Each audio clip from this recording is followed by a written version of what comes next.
ريال مدريد يلجأ لحيلة لتجنب غدر مبابي. سلط تقرير صحفي إسباني الضوء على خطة ريال مدريد للظفر بخدمات الفرنسي كيليان مبابي نجم باريس سان جيرمان.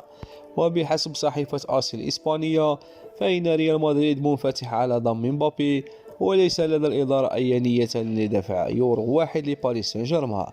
وأضافت الصحيفة: مبابي سيكون مطالبا بالتوقيع لريال مدريد على عقد مسبق لتجنب ما فعله مع إدارة الملكي في يونيو حزيران الماضي.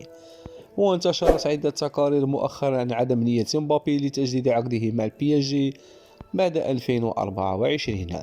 وزعمت التقارير الفرنسية أن مبابي لن يفعل خيار تمديد عقده حتى 2025، وهو قرار يجب أن يتخذه قبل شهر يوليو تموز المقبل، مما يعني أن إدارة نادي العاصمة باريس يجب أن تقرر ما إذا سيتم بيعه في الصيف أو المخاطرة بفقدانه مجانا مرة أخرى.